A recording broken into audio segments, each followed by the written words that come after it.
Hey guys, hello and welcome to Spud Life with me, your host, Tatty Tim. Okay, so without further ado, let's crack on with this week's episode. Here we go then, episode 4. I'm afraid it's more fire stuff. Yep, just when you thought it was all over, back with more stories. Don't blame me, blame you lot. You're the ones that wanted to hear more stories from my fire service days. So I'm going to bore you for another few more minutes of fire service crack. Was I scared? Was I not scared? What's it really like to be in a fire? All sorts of stuff like that. So buckle your seatbelts, get your cocoa out, settle down, and let's get cracking with episode 4. Well, for those that follow me, I follow you probably, but yeah, for those of you that follow me on any of my socials, you've probably noticed last week that I did post a reel, and it was a bit of a snippet of a story about me being underneath a tanker that was dripping out acid, and yet I didn't do any of that story at all, did I? So here it is.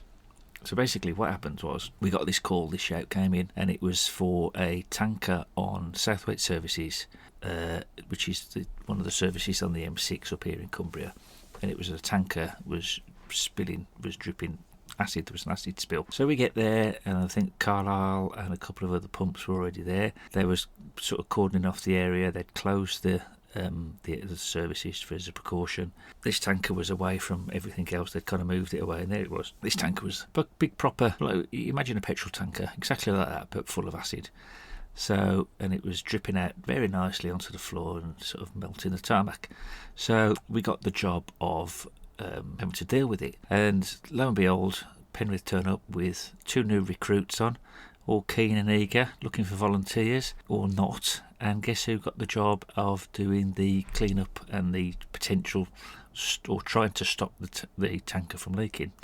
Yep, you guessed it. There was me and a guy called Harry. So we get into our chemical protection suits, which are basically, you've got your fire kit on, your helmet, you put a breathing apparatus on top of all of that. Then you get into these nice, big, massive yellow Oompa Loompa suits, really. They're kind of like the big, you'll have seen them on TV in films like Outbreak things, you know, the sort of thing I want about. So they're big one-piece suits with this massive zip up the side of them. So you get into them. You can take your fire boots off because they've got boots and gloves already integrated into them. So there's no way things can spill and slip in there. And then they're designed to sort of stop any airborne nasties and things getting in and harming you, because obviously you've got a breathing apparatus on.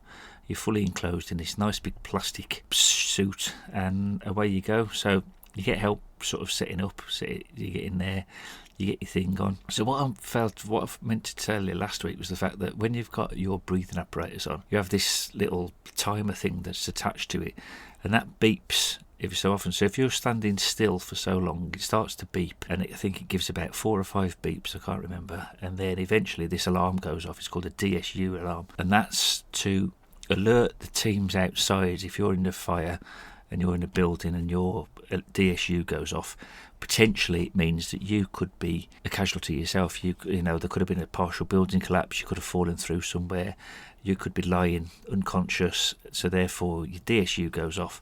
That alerts the teams that there's a potential casualty of a firefighter, and then they send in relief teams to come and rescue you. Obviously that's only if they haven't heard over the comms that you're alright, you've just been a numpty, you forgot to wiggle it, because if you wiggle it, it stops it from going off, and then it's hunky-dory, you carry on. But you tend to forget when you're in the thick of things, especially if you're not doing anything particularly active. So hence when you're lying underneath a tanker dripping acid all over you.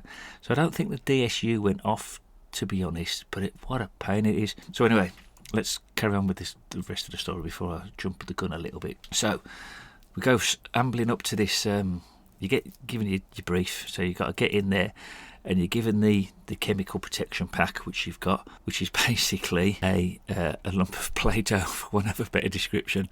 So yeah, that's basically what it is. It's like this clay stuff that is basically Play-Doh. So you go on and say, right, we've had a look underneath, it's just underneath the tanker, get underneath. So you walk along, then you get on your hands and knees, you start to crawl sort of on your side sort of thing of crawling underneath the wagon to get underneath it. You see where the leak's coming from, obviously.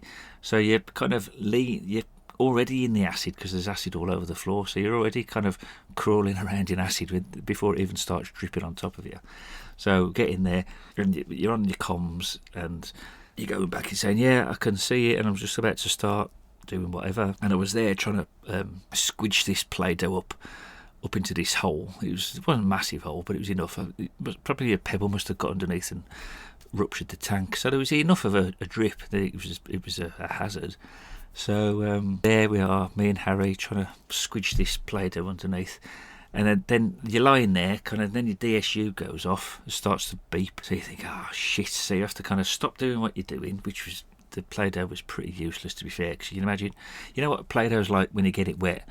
Well, it acts the same way when you get acid on it. So it's kind of like this squidgy, horrible, shitty mess that you're trying to squidge up into this hole, which is absolutely doing nothing whatsoever. Your DSU starts to go off. So you have to kind of dislocate your shoulder to get it out of your fire, out of the arm that you're in the chemical protection suit. Wiggle the DSU and then put it all back in and put your shoulder in position and put it back in. That's how sort of awkward it is. But you're doing all this underneath a 40-ton tanker full of acid at the same time. So anyway, basically we're on the comms saying there's nothing we can do. We've kind of put the acid up, but obviously it would kind of put the acid up, put the Play-Doh up, and it's kind of stuck to a degree. But you ain't going to stop a gazillion tons of bloody acid coming out of a hole with a bit of Play-Doh, are you? So obviously, as you can imagine, it popped around the sides and it squidged it out, and it basically fell on the floor and was useless. So they said, right, get yourselves back, and they got this specialist team in to kind of, I think they drained it in the end and took it away and sort of decontaminated the area. So basically what happens then, you have to come out of the hot zone, so to speak, which is the zone where the contaminant is, and then you go into the decontamination area. And you would imagine, right, say in the decontamination area, you'd imagine something like a Hollywood film, wouldn't you? This lovely big sort of state-of-the-art tent with showers that blast water all over you, and Nah, nothing like that at all. It's basically 6 police cones, which we have as used to carry on the appliances, and a bit of fire tape on the end of it. And if you imagine an egg timer or a sand, sand. Yeah, imagine an egg timer on its side, and that's what it's like. So you've got like an opening that you walk into, and it kind of goes towards like a point, and then that's where you get all your sprays, and then you go through the point, you get into the other area, which is the clean zone, and then you get disrobed. People come and help you get all your clothes off. That all gets put into decontamination bags, gets sent off to specialist cleaners, and away you go. Spot on, you think, yeah, piece of piss, like did it, couldn't really do much, easy job done, back in time for tea. Well, so you would think. So Harry, right, decides, somehow manages to get a tear in his chemical protection suit. So they're there spraying him off, and he feels water going down his arm or something like that. He goes, I've got a leak, I've got a tear. Then it was like the shit hits the fan. Oh God, right, decontam. So it's like, same again, you're staying in the same area. What's your suit like, Tim? Yeah, it's fine, absolutely no problem. Right, you get over there. I disrobed, got into, I still had my fire kit on. Harry's left there getting sprayed. So I say, right, you're going to have to get the thing off, strip off completely, start bollock naked, and he got sprayed and get decontaminated. Decontamination in the fire service is just pouring as much water as you possibly can on something, so it's that diluted, it doesn't really matter what it was, because it's fucking non-existent after that. So there's Harry, stark bollock naked, strips off, right, but he gets into the kind of clean zone, then steps back into the hot zone. Excuse me. He takes off the rest of his fire kit and his clothes underneath that, down to his pants. Right, get his pants off, which is his underwear, if you're an American listening to this. And there he is, stark bollock naked as the day he was born, on the middle of South Wales services. There's like fire crews, police. Harry's just stood there trying to hide his blushes, trying to hide his wedding tackle. Right, get you and turn around, put your arms in the air so he's there, like a starfish, right over his leg. They're fucking spraying his knackers and everything. It's like freezing cold water straight out of a fire engine pump, which is then, previous to that, come straight out the ground. There's absolutely no warm water or nothing. So then, eventually, once they've doused him completely in water and then given him a towel to dry himself off, it's more of a rough-ass old blanket than a towel. And then, right, that's it, you can get back, put your stuff when you've been decontaminated. And to be fair, I don't think there was no acid on him at all. It just was the water of the thing. It was just like belt and braces just to get it sort of sorted. It was like, jeez, man. And they said we went into Southwaite Services, and because it was closed, the staff said we could just have anything we wanted to eat. And me and Harry were the greediest two on the site. I think it was down to me and him that from then on, no fire service was ever allowed in any establishment to eat, because we just basically were like a couple of gannets that had never been fed in our lives before, and we cleared it out of all the cream cake. But I mean, to be fair, the place wasn't going to be open. It was only going to go off. So what, we ate it or it went in the bin? It's like, it's no big easy. So, but anyway, yeah, we didn't really get a bollocking for that, but it was, shall we say, frowned. We were frowned upon for eating Southwaite Services out of house and home. But to be fair though, I think poor old Harry deserved all that after what he went through, that humiliation and nearly catching hypothermia. So yeah, good on us, we deserved it. Anyway, what's my favourite fire? What's the word? What's my favourite fireground incident? Yeah, that's the word I'm looking for. Well, I as bad as it was, I always enjoyed floods. I know it was really, really bad for the people involved, and I know if you're listening, it must be absolutely horrendous for you, absolutely horrendous. But I just enjoyed the power of nature, you know, and I think that was the only time I've really ever been scared properly was during the 2009 floods, you know, when Carlisle flooded, and did Cockermouth flood? I think Cockermouth flooded that year as well, didn't it? It was the first big flood that the area had in decades, and man, that was scary. It was really scary. I remember getting out of... Basically, we got called left, right and centre all night long, and it was one job after the other, and some things you could do things for people, other times you couldn't, because it would have been a waste of time, you know, there was water coming in as quick as you could have pumped it out. But I remember one of the first shouts, it was me and Harry again, poor old Harry, you're getting some stick tonight, mate, aren't you? So we go to, the first call we got was to Shap, which is the highest, I think it's the highest village in England, is it? Shap again. You remember the plane crash? Yeah, well, it's Shap again. So Shap had flooded. So get that, eh? How can the highest village in England flood? It's almost like biblical proportions, isn't it? But basically what had happened was the centre of the village is in a bit of a dip, and the centre of the village had flooded massively. I think it was sort of waist height in the pub in the middle of the village. So, and the amount of water that was coming out of the sky and off the fell sides and out of the fields was insane. So we get to the job. Now Shap have already got their own fire crew. So Shap were there. They were doing what they could. They called us for backup. We were trying to pump out this pub. There was absolutely nothing we could do. So, but anyway, we get to the job. We jump out the fire engine.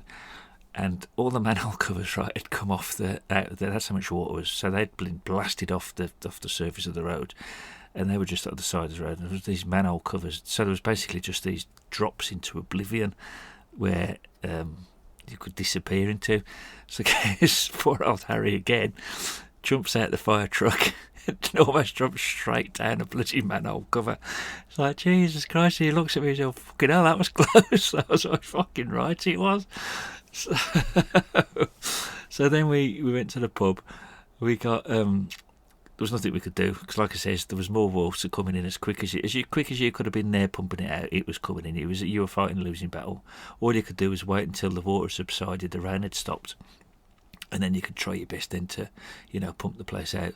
So we then kind of made ourselves available on the radio to control, and then backwards and forwards all night long it was, and it was, mate, it was mental. We went to a couple of other incidents where we couldn't sort of do anything, but this was one of the jobs, right? So we went to, there was this farm in the middle of nowhere. I've absolutely no idea where it was, because you're stuck in the back of a fire engine. It's pissing down, it's pitch black. You haven't got a clue where you're going.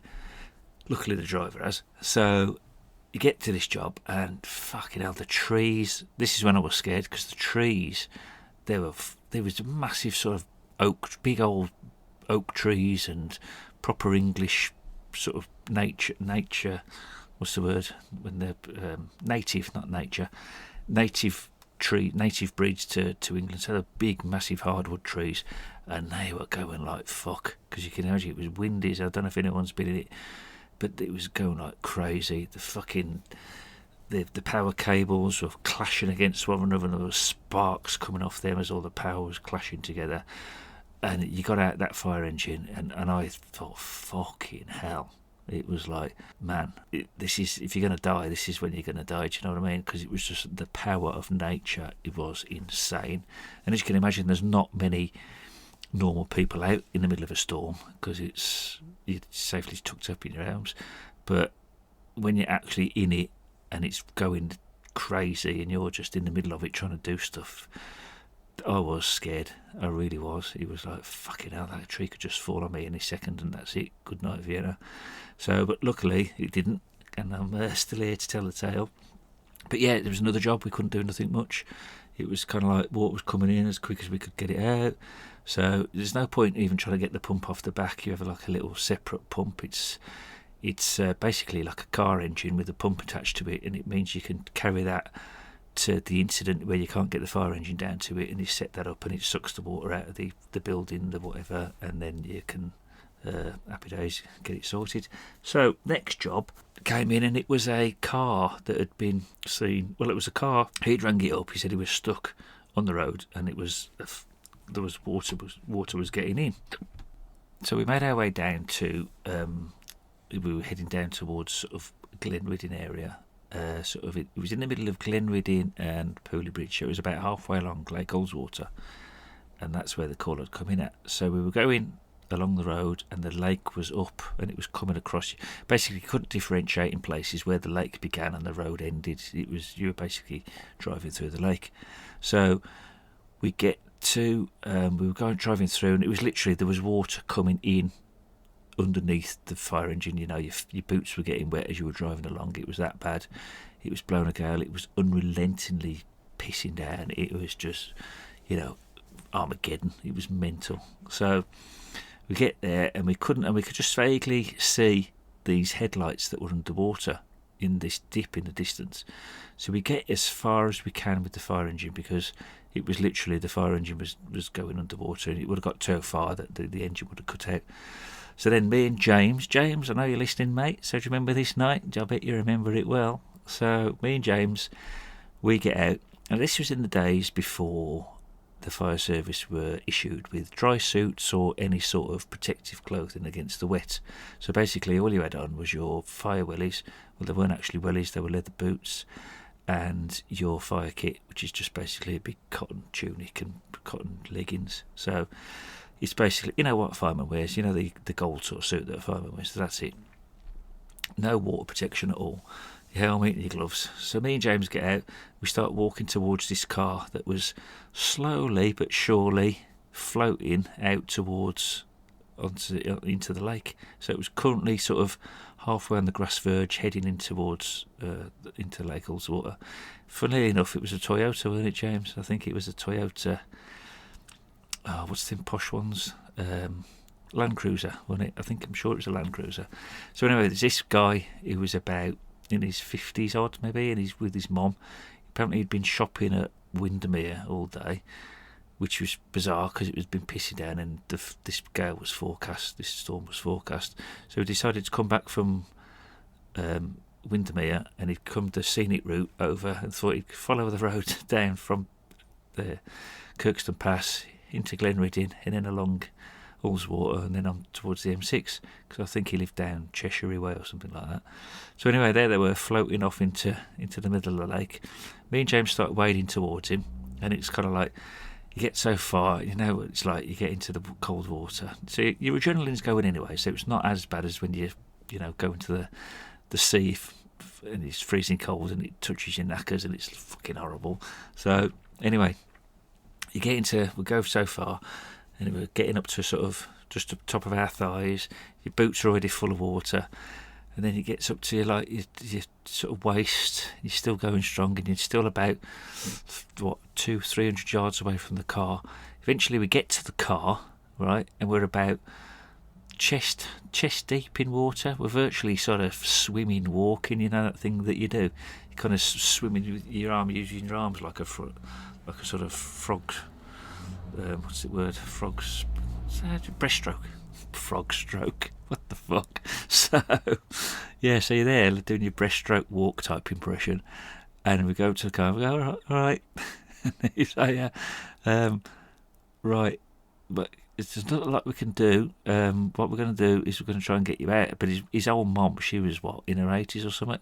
The car, surprisingly enough, was watertight. Even though it was floating away, it was there was no water actually getting in the car. Maybe a little bit in the footwell where the seals would give. And the power was still on. There was they still had the heating on, and they still had the lights were still on. That's how we managed to see him. I tell you what, if he hadn't got the headlights on that car would have just drifted into the middle of the lake, sunk, and they would have never been heard of. He was lucky that he was in such a good vehicle. So anyway, and I knew where we were, right? So we were kind of down. There's a bit of a dip by the outward bound centres. You come down that dip, and it kind of goes round a corner, and it was almost like a perfect storm, for want of a better phrase, because that's where it's the lowest on the lake, but also there's kind of a lot of fields on at the side there, and they were they were waterlogged, so obviously all the water that was hitting them was just adding to the torrent that was already coming down. So this car stood no chance. Obviously they'd stalled, and that was it. So knowing where we were, I also knew that there was a load of boats and things in the outward bound centre. So I said to James, right, what we'll do, we'll go and commandeer one of them boats that are in the outward bound centre. We'll find a canoe or something like that, and we'll bring it back. We'll get the old biddy on in the canoe, get her safe, and then we can come back for the sun. So me and James go down. We pretty much swam there. It was that deep. It was kind of like, so we kind of swam over to the outward bound centre, and guess what? There's plenty of canoes and that there. They're all fucking locked together, aren't they? So no one nicks them, which is ironic. So the time you actually want one, and you want to actually nick one for a good reason, you can't. So fucking hell. So we had to sort of swim back. And then by that time, I think some of the guys, I think the mountain rescue or someone had turned up with one of their boats. I'm not sure. Or it could have been another fire crew had got out. They'd managed to get her out. I think they'd got onto the roof of the car or something, and they'd gotten back. So then they said to us, right, we're turning round. We can't get through that because it's too deep in the fire truck. So they took these two away, the old biddy and his son and a son. And then me and James had to then go back through the water to the other side, because the actual the outward bound centre itself is just at the top of that hill. Do you know what I mean? So it's kind of you turn right down there. So we met him in there, and that was open, and obviously that was acting as a bit of a base for the mountain rescue and other things. But there was like loads of kids in there thinking it was the greatest thing ever, because all these firemen were coming in, and we were soaking wet. We were miserable. We were freezing cold. It was it's horrible, but I loved it. It was great because it was nature, and it was nature at its rawest. It's real, and it's scary. It's. I don't think it was that night. I think that was pretty much the end of the shouts for us that night. I mean, we'd been out a lot. We were knackered. I think dawn was starting to break by the time we got in, and then it's like you get in, you maybe have an hour in bed, and then whoop, the alarm goes off and you're off to work and you're serving spuds again. Like everybody else though, all the retained guys were the same. It's not just me. I'm not anything special. I wasn't the only one that worked. We all went to work the next day So you'd pretty much been out all night doing what you had to do, and then the next day you're back to it, just serving your spuds or selling cars or building houses or whatever, whatever job you do. So yeah, but it was a fun night, and it was, like I say, it was nature in its rawest, because I think it was another night. The storm wasn't quite as bad, but we'd gone to Keswick, and Keswick had flooded, and it was pretty intense because it was definitely after that. It was in between that storm and Storm Desmond. I know I'd already left the fire service by the time Storm Desmond had come, so it was another really bad storm. Well, not quite as severe, but Keswick had flooded, and the whole sort of bottom end of Keswick was underwater. So all like booths and the bus station, all that part of town had flooded. And I remember me and Martin, right, Nutter, if you're listening. So me and Martin we were tasked with stopping for people going over the bridge. So if you're coming into Keswick from the bottom end, so from the school end, and you're heading towards the sort of Moot Hall, well, there's a little bridge there. And I tell you about it was because they put these flood defences in, and these basically, if anyone knows Keswick, they've got like this. The river kind of runs adjacent to the town centre.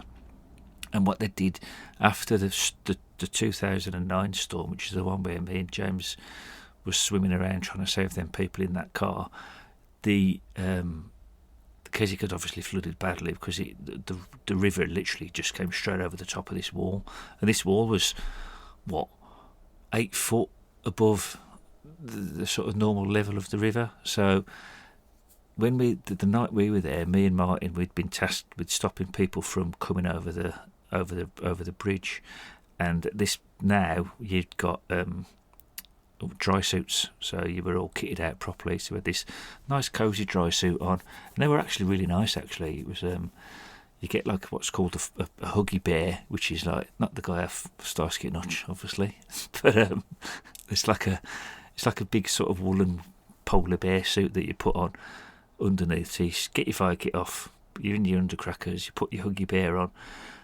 you then get into this dry suit, and you're happy, you're ready to go. You can stand around in the water for hours on end.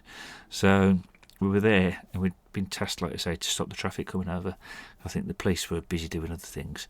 So I'll tell you how bad it was, because those glass sort of partitions that they put on to stop the water coming over the bridge, it was nearly at the top of that.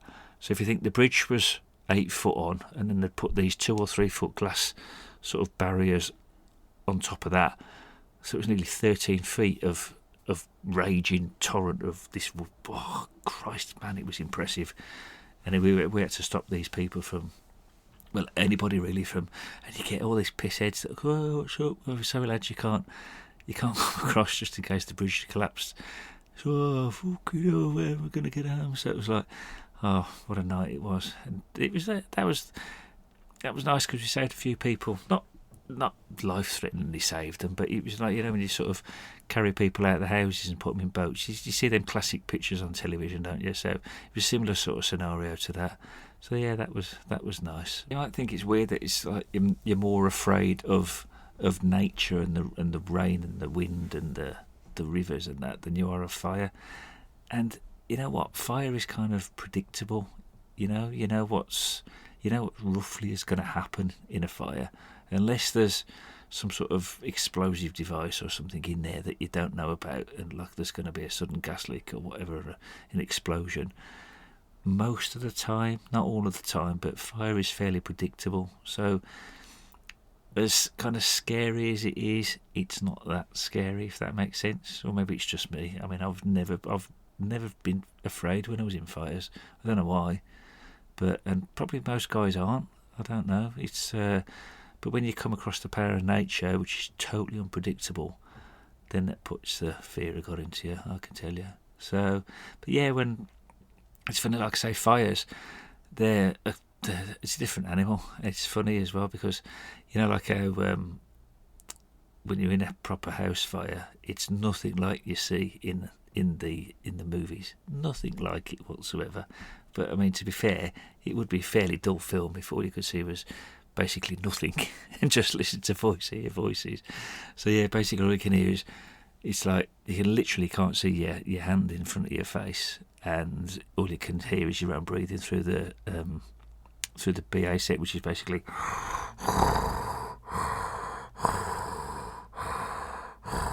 but it's not as calm as that, obviously, because you're in a fire, so it's more like because you're kind of not shitting it, but you know what I mean, you're in an environment you're not supposed to be in. So but yeah, that was the one fire in particular that sticks in my mind that I was in was we got called to came in as a house fire, and we got to the job, and it was it looked well alight on arrival. There was smoke was pluming out of the roof, so it proved that there was a bit of a serious fire going on the inside. And we get there, obviously nobody. It was the middle of the afternoon. It was quite a nice day. I'd literally just left the store. I think I just managed to get everything home from, and then the alert goes off. House fire at this village. We get there, like I say, going well. No actual windows had been broken yet, so the fire wasn't. It was still fairly contained within the house, so there was no added oxygen getting into it. So we get there, nobody in, no cars on the drive or nothing like that. Try the door's locked, so we used one key that fits all, which is basically a sledgehammer. I'm BA team leader with Mark. We get in, so we're putting our BA on, right? They smash the door in for us. We get into the job. Now, what I have to say is that we were in the reserve pump. So the reserve pump meant that it was this old, almost like a 1950s fucking monstrosity that, barely went 30 miles an hour, let alone breaking the speed limit. So we got there looking more like something out of Trumpton than anything else. And get out the back of the pump, put all the gear on, like I say, smash the door in. Me and Mark get the hose reel off the back, walk in, do your normal. So you've basically got these procedures. It's a bit like, when you see in films and you see these sort of the army guys and the CIA guys, and you kind of crouch down and you kind of at the side of the door, and you sort of pop your head in, see where the fire is, you squirt a couple of squirts, that kind of like lowers cools it down a bit, and you sort of enter and take it from there. So we go in, we could see the seat of the fire was like underneath the stairs. There was a pocket of fire underneath the stairs, and it was going well. So go in. No water. Oh, so because we're in this old knackered pump, and the pump doesn't work. So we get it then. Says, right, well, we'll go in anyway, because it wasn't particularly that bad. It was still, because you were downstairs, it was kind of on fire. So we were shouting, get the fucking pump on, there's no water. So they were all frantically trying to get the pump to work, but obviously it wasn't working at all. So we carry on into the house, looking around, and I see sort of pictures on the wall, and I recognise a couple of people. I recognise this girl, she was a customer. I think, oh, fucking hell. So I didn't know the name, but I knew her as a customer. She was a sixth former. So anyway, get into the job. We decided to then, I don't know why we decided, because we had no water, but we decided to then go upstairs. So because we could see there was another foot of fire upstairs. So up we trot, but at this point, obviously at the top of the house, as you all know, smoke and heat rises, doesn't it? So it was a lot more intense upstairs. So we decided to then start a search just in case there was anybody in, or there was another fire at the top of the stairs. It was on the top landing there. It was like a chest of drawers, and a wardrobe was on fire. So we went into the front bedroom, and there was kind of nothing untoward. It was just smoke logs. At this point, the smoke was getting a lot worse. It was kind of like a grey sort of smoke, not a black smoke. So it was. You still couldn't see your hand really in front of your face. And then we heard a cough. And it's like, fuck, there's someone in here. So it was like, that was in the bedroom to our left. So we fucking go in as quick as we can. We're scrabbling, we're shouting out, hello, fire service, can you hear us? And it's all like, hello, fire service, can you hear us? Fire service, fire service. And of course, then this coughing was just going worse and worse and worse. And then we were just scrabbling about, because literally you can't see a thing. So we've managed to find the bed, and we're tapping around on the bed, and we're shouting, fire service, fire service. We're on the comms, and we're shouting, there's someone in here, quick, get the fucking ambulance. And because it just came in as a house fire. There was no one, as far as we knew, there was nobody in there. It turns out there was. So we fucking find this. It turns out to be this lady on the bed. So we get her, we grab hold of her, pull her off the bed, and you're given these when you do your scenarios. Remember when we were talking about the dummies that you have as in training, and they're kind of like these, basically these dead weights, and that's what this was kind of like. So she was quite a large lady, and you're supposed to do this proper way of, one of you cuts the legs and the other one does the things. You do all your little safety checks as you're coming down the stairs. None of that happened at all. It was kind of like your fucking heart is going a million times to the dozen. Now, if you're a runner, if you've done any form of exercise and your heart is, you know what it's like when your heart rate's going, well, times that by a million. It's insane. Your heart feels like it's exploding out of your chest because there's a human being in an environment a human being's not supposed to survive in, dying in front of you, and you've got to get them out as quickly as possible and save their life. So we get hold of her, me and Mark. We got her. I had her legs, Mark had the top off, and we kind of pick her up and drag her out of the bedroom. The fire is still obviously going well on the landing. By this point, because they still hadn't got water, the stairs were on fire as we were dragging this woman down the stairs. So obviously, and then kind of Mark, even with the best intentions, and no matter what, you can't hold the casualty for as much as you can. So we kind of like, as bad as it sounds, and that wasn't a laugh in sort of comical sort of sense. We were dragging her down the stairs, and she was kind of banging her head on each step. But she was shouting when that was happening and screaming, so which was a good thing because you knew she was still alive. So it wasn't such a bad thing after all. So then we get her up and we kind of like getting her out. It's probably my fault because I was rushing to get her outside to get into oxygen, and Mark was trying to keep up. But you can imagine what it's like. The stairs are on fire. You've got this casualty that you didn't expect. Your fucking adrenaline in your heart is going in overtime. And it's just madness. So you get out there, you get her onto the grass.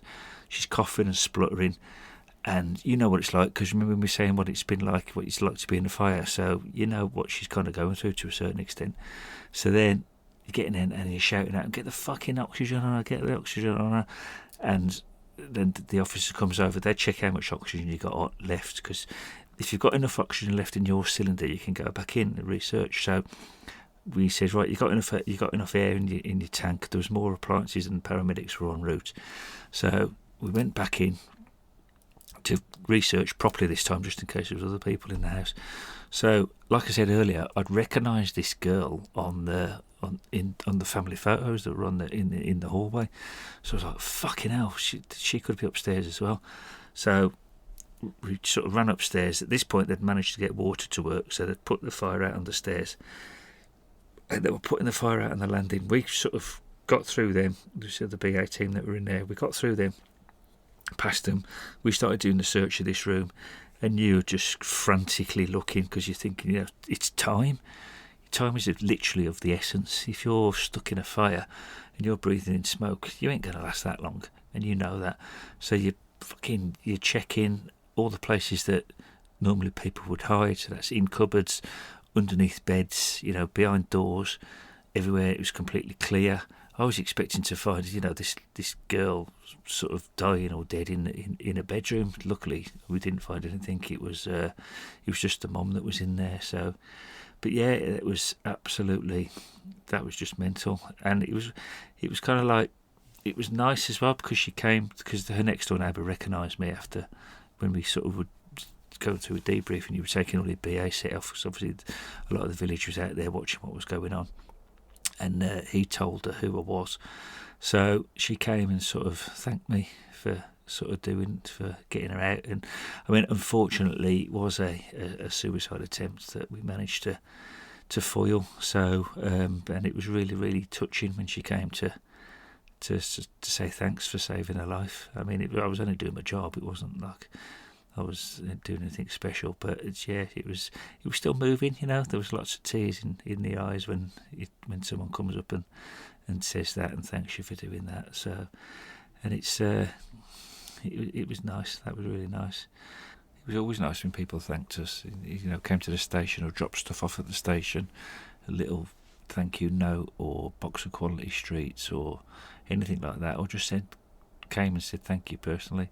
It was always a lovely gesture. Made you feel, good for what you've done for them. I think I'll leave it at that then for this episode. I promise you there'll be no more episodes dedicated to my fire service stories. I think I've saturated the market now. I'm not saying that there won't be any stories in the future that might be relevant to what I'm talking about with somebody or the subject that we're talking about.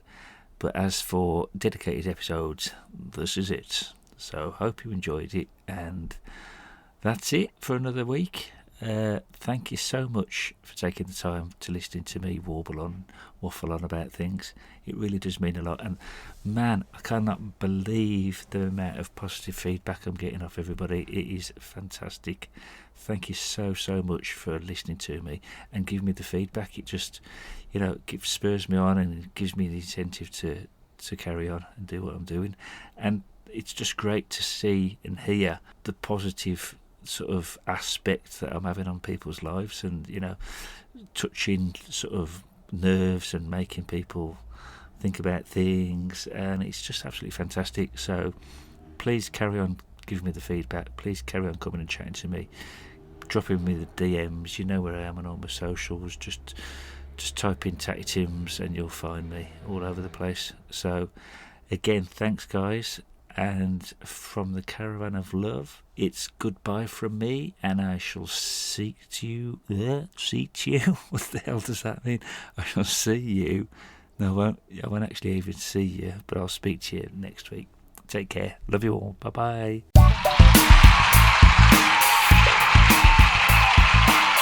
Ladies and gentlemen, Tatty Tim has left the building.